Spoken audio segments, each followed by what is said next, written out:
All right, so today we are diving into e-invoicing in Germany. Yeah, this is going to be a big one. Big one for sure. I mean, it's coming up quick too. It is. This is something that every business in Germany is going to have to deal with Yeah, pretty soon. absolutely. So to get into this, we're looking at a webinar from Okay. Uwe Gumpert, Uh-huh. who is the Vorstand of Aktina Interchange AG. Okay. And he gave this presentation for Berlin businesses. Okay. And we're going to kind of break it down for everybody here. Gotcha. So Sounds good. first off, what is this law that's coming out? Well, the law is called the Wachstumschancengesetz, Okay. or Growth Opportunities Act. Okay. And it's basically mandating e-invoicing. Okay. So, yeah. No more paper invoices. Well, so there's a couple of dates that are important here. Okay. So by January 1st, 2025, all businesses have to be able to receive e-invoices. Okay. And then by January 1st, 2027, they have to be able to send them. Okay, so there's a little bit of a grace period there. Exactly. Yeah. And there are some exceptions, but essentially every business will be affected Okay. eventually. Yeah. And this is going to be interesting because even if a business doesn't have to send e-invoices yet, Yeah. they might find themselves in a situation where their clients are asking for them. Right. Exactly. Like, how do I get an e-invoice from you? Yeah, and Gumpert really stresses the point Yeah. that you need to start talking to your software providers now. Yeah. Like, don't wait until the last minute Right. when everybody's scrambling to get compliant. Yeah. And it's about compatibility, right? Exactly. Because I know that when this topic comes up, I always hear, oh, well, I just email a PDF Yeah. of the invoice. Exactly, but that's not That's not it. quite. Not quite. Not quite. Oh. So how is it defined? So they actually distinguish between what they call Sonstichrechnung, Okay. which is essentially anything that's not structured data, Okay. which would be like a PDF or something like that. Right. And then the structured e-Rechnung. Which is the real deal. Okay, and that's XML. Exactly. It's all about XML. Okay, so XML is the... You can think of it like the language computers speak. Okay. So you can send pure XML files. Right. But those are really hard for humans to read. Yeah, I was going to say, I mean, I've seen XML. I don't know what I'm looking at. Yeah, so there's also the option to kind of embed that XML data within a PDF. Okay. So you have kind of a hybrid that works for humans and machines. So like a human readable part and then the machine readable part. Exactly. Okay, so two languages. Yeah, basically. And then But wait, there's more. there's more. There's two different XML standards. Oh, gosh. Okay. Yeah, so there's the Cross-Industry Invoice, Yeah. or CII, Okay. and then there's the Universal Business Language, or UBL. Okay. You kind of think of it like the CII is like a concise, to-the-point memo. Okay. It's got the essentials. Right. It doesn't really have a lot of room for extras. Okay. And UBL, on the other hand, is more like a comprehensive report. Okay. So it can handle invoices, but it can also handle a bunch of other business documents. Okay. And it gives you a lot of flexibility to add custom details. So, for instance, if you wanted to include like a picture of a signed delivery note or something. Exactly, yeah. Yep. You could do that. And Gumpert actually gave the example of Adolf Wirth Schrauben, Okay. which is the fastener company. Okay. And they use UBL to do just that. Okay. They put images right in that XML data. Wow. Okay. So it's really efficient, it's really organized, Yeah. and it just kind of shows you what's possible with these structured formats. Okay, so now we've gotten over the hurdle of formatting these invoices. Yeah. Sending them correctly, everything's good. Right. But now what about storage? Ah, yes, archiving. Archiving. This is where things get interesting. Okay. And potentially tricky. Okay. Because it's not just about storing these invoices. Right. You have to prove that they're authentic, that they're complete, Okay. and that they're tamper-proof. Wait, so somebody could tamper with an e-invoice? Well, it's not about assuming that everyone's out to commit fraud, Okay. but it's about ensuring the integrity of the system. Okay. Right. These digital records need to hold up under scrutiny, Right. just like their paper counterparts. I remember he brought up the story about Yes. how the law initially banned physical storage devices. Exactly, like USB sticks and things like Raw that. USB sticks. Yes, you just Wild. it just highlights how carefully they're thinking about security and preventing any loopholes. So at one point they even mentioned carrier pigeons in the legislation, They did. and then they walked that back. Yeah, but I think that whole thing just kind of underlines a really important point for listeners, Okay. which is that this is an evolving landscape. Yeah. What seems settled today might change tomorrow. Right. So it's really important to stay informed and flexible. So not only do you have to pick the right software now, Yeah. but you also have to pick a provider who is going to be able to keep up with these changes. Yeah. Keep you compliant as things evolve. And he also brought up a really interesting point Yeah. about how some businesses are demanding e-invoices already. Yes. Like they're seeing the benefit. They are, yeah. And they want to push their partners in that direction. Right. So even if you're not legally obligated yet, Yeah. you might have to adapt sooner than you think. Right. It's like a ripple effect. Yeah. One company makes the switch, Yeah. and then their suppliers, their clients have to follow suit. That's a good point. And that brings us to another really important consideration, Okay. which is archiving.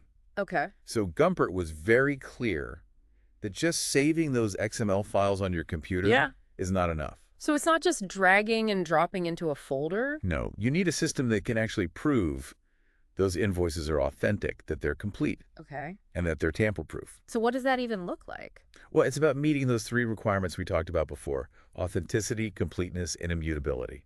Okay, so break those down for me. Okay, so authenticity basically means you can prove the invoice is genuine, Okay. that it's not some doctored up file. Okay. Completeness means you have the entire document, Okay. all the data, all the attachments, everything that was originally sent, Okay. no missing pieces. Gotcha. And then immutability means the invoice can't be altered or deleted after it's been archived. Oh, wow. Yeah, it's like a digital vault, Okay. keeping your records safe and sound. So you can't go back and change something.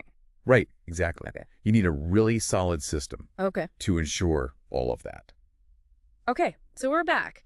And we've talked about what this law is, what these formats are, Right. but let's get practical. Like, Yeah. how does this actually affect businesses? Like, what do they need to be thinking about? Well, I mean, you mentioned before analyzing your internal processes Right. before even choosing software. Yeah. So what are some key things businesses should be looking at there? Well, I think one of the biggest things is going to be volume. How many invoices do you actually send and receive Okay. each month? Right. I mean, if it's only a handful, maybe you can get away with a simple solution. Right. But if you're dealing with hundreds or thousands, Yeah. you need something that's a bit more robust. Absolutely. And don't forget about integration. Oh, yeah, that's huge. This new e-invoicing solution has to work with your existing accounting software, Right. your ERP system, all the other tools you're using. You're using to manage your finances. Exactly, because otherwise you're just creating more work for yourself. You're adding more work. Yeah. Nobody wants that. And that brings us back to talking to your software providers. Yeah, Like, find out what they offer. exactly. How do their solutions integrate? Right, and what's their plan for the future? Yeah, because this stuff is going to keep changing. Oh, absolutely. So you want somebody who can keep up with it. Exactly. You want a provider who's committed to staying compliant. And it's interesting because we were talking about how some businesses are already demanding e-invoices. Yeah, it's really fascinating to see that shift. Like, they're seeing the benefits. They are. And they want everybody else to kind of come along with them. Right. They want to push their partners in that direction. So even if you're not legally required to do it yet, Yeah, you might find yourself having to adapt sooner rather than later. exactly. You got to be ready. And then that brings us back to this whole archiving thing. Yeah. Because we were talking about how just saving the XML files on your computer isn't enough. Right. It's not just a matter of dragging and dropping things into a folder. Right. You need a system that can actually prove those invoices are legit, Okay. that they haven't been tampered with. So what does that actually look like? Well, it's about meeting those three key requirements we talked about before. Yeah. Authenticity, completeness, and immutability. Okay, yeah. Remind me what those were again. So authenticity means you can prove the invoice is genuine, Okay. not some kind of fake or altered file. Yeah. Gotcha. Completeness means you have the entire document, everything that was sent, Okay. no missing pieces. Right. And immutability means it can't be changed or deleted after it's been archived. Okay, so it's locked in. Locked in like a digital vault. Yeah. You can go back and change numbers or anything like that. So this is some serious stuff. It is serious stuff, but there are systems out there that can handle all of this. Okay. And Gumpert even mentioned some archiving solutions that are using Yeah. like NFT-like security features. Okay, now I got to ask about this because I hear NFT and I think cryptocurrency. Right. So what are we talking about here? So it's all about blockchain technology, Okay. which, you hear about it with crypto, but it has a lot of other applications. Okay. And essentially, it's like a digital ledger that's virtually impossible to tamper with. Okay. So if your archived invoices are linked to a blockchain, Mm-hmm. you have that extra level of assurance that they're secure. So even if somebody tried to hack into the system Yeah. and change an invoice, the blockchain would flag it as invalid. Exactly. It's like having a tamper-proof seal Wow. on each and every document. So blockchain's kind of the gold standard here? It's becoming increasingly popular, Okay. especially for businesses that handle sensitive data. Yeah, that makes sense. But not all archiving solutions use blockchain, Okay. so it's important to ask about So that. you have to kind of shop around. Yeah, do your research. Okay. And what about the actual process of archiving? Okay. Is it really as simple as dragging and dropping? Well, not quite. Okay. You need a system that can automatically capture and index these e-invoices Okay. and store them in a way that meets those legal requirements. Right. And it needs to be easily searchable, Oh, yeah, that's a good point. so you can quickly find any invoice you need. Yeah. No more digging through filing cabinets. Yeah, hopefully not. So this brings up another question. Yeah. How long do you actually have to keep these invoices? That's a great question. Because with paper, I could just kind of chuck them in the basement.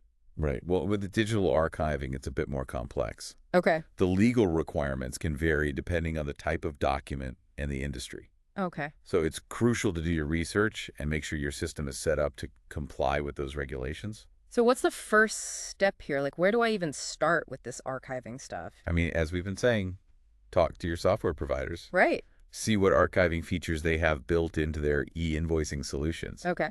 Some might have everything you need. Mm-hmm. Others might integrate with specialized archiving providers. Okay. So it's about finding the right fit for your business. And it's probably a good time to look at your own Yeah. document retention policies, too. Absolutely. See if they need to be updated Yeah. to account for these e-invoices. Because we've been doing paper for so long. Right, exactly. That this is a whole new world. It is. So I'm thinking about this, and it seems kind of overwhelming. I understand it can seem daunting. Uh. But remember those resources that Gumpert mentioned. Right. There are tools and platforms out there Yeah. that can help you every step of the way. He talked about e-invoices.com. Right. I know they have a free option. Yeah, for viewing and basic management of e-invoices. Okay. And then they have a paid option with more features. Like archiving and that blockchain security stuff. Exactly. Okay. And then if you're comfortable working with the XML data directly, Uh-huh. there's a free CII viewer from COSEC. Okay. It's a pretty simple tool, Yeah. but it lets you open and view those structured invoice files. So even if you're not a tech expert, Yeah, there are tools out there that can help. absolutely. And that's a good reminder that we're not just talking about software and systems here. We're talking about people. Yeah. How do these changes affect the human side of business? I mean, it's good to automate things, Yeah, but we don't want to lose that personal touch. exactly. And I think in some ways, e-invoicing can actually foster greater transparency and trust. Oh, how... Well, with all that data flowing freely, Uh-huh. it's harder to hide discrepancies or play games with payment terms. So it's like everybody's playing with their cards face up. Exactly. And if businesses know they're dealing with reliable partners Yeah. who follow clear digital processes, Right. it can actually strengthen those relationships. Yeah, that makes sense. But you bring up a good point. Yeah. What about those situations where there's a misunderstanding? Right. You know, a misplaced decimal point, a missing data field. Yeah, or what if the system goes down? Right. What happens then? And suddenly we can't send invoices. That's a great question. And it's something we're going to explore further in part 3 of our deep dive. Okay. So stay tuned.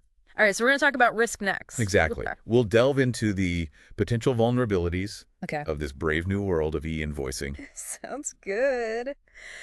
Okay, so we're back for the final part of our e-invoicing deep dive. All right, so. And we've talked about the what, the why, Yeah. the how, but now we have to talk about the what if. What if, exactly. The risk. Look, Because everything sounds great in theory.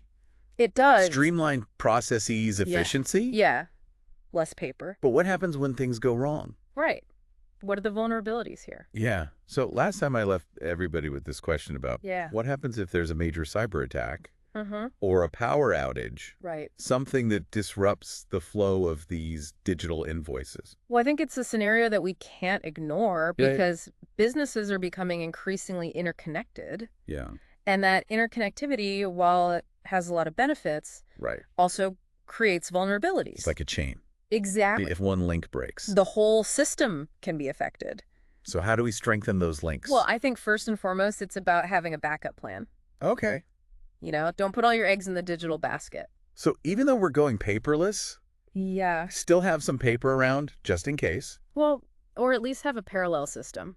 for processing paper invoices if you need to, Right. or a secure offline archive Okay. of your critical data. So just some redundancy built in. Exactly. Right? Redundancy is key. Okay, and you can't just have these plans. You Right. could actually test them. You got to test them. Yeah. Make sure they work Absolutely. Run drills simulate disruptions. like a fire drill. Exactly like a fire drill, but for your e-invoicing system. Okay.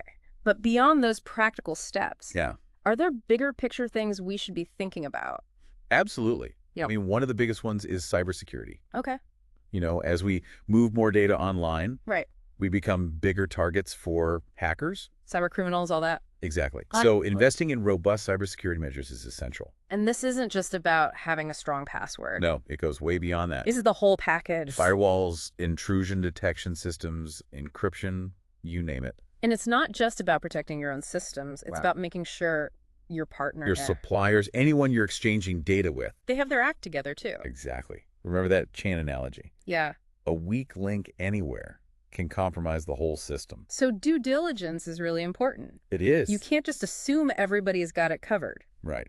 Ask questions, verify their security protocols. Make sure you're comfortable with how they're protecting your data. Exactly.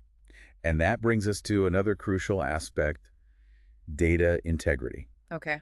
We talked about those 3 pillars of archiving, authenticity, completeness, immutability. Yeah. But those principles apply to the entire e-invoicing process. So it's not just about storing the invoices correctly? No, it's about the whole journey, Okay. making sure the data itself is accurate, reliable, and hasn't been tampered with. So like if something gets changed along the way, Right. you need to be able to detect that. Exactly. And that's where things like digital signatures and timestamps come in. Okay. They provide that extra layer of verification. So it's like a digital fingerprint It is like a digital fingerprint. that proves the invoice is authentic. Exactly. And it hasn't been altered since it was created. And all of this builds trust. Absolutely. Because if businesses can't trust the system, Yeah. then it falls apart. The whole thing collapses. So as we wrap up here, Yeah.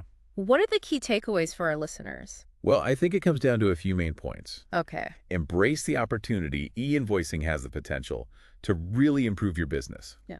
But be aware of the risks. Right. Do your homework. Choose your partners carefully. And invest in the right solutions. Exactly. Protect yourself, protect your data. And remember, this isn't just about technology. Right. It's about people It's about communication, collaboration. working together to make this transition smooth. Exactly. So that's it for our e-invoicing deep dive. We covered a lot of ground, We did. from the legal stuff to the technical details. The good, the bad, and the ugly Exactly. But hopefully we've given you the information you need to navigate this new world. and to thrive in this digital future. So stay curious, stay informed. Don't be afraid to ask questions. And as always, we'll be back next time. With another deep dive into the world of business. Until then. Stay safe and stay connected.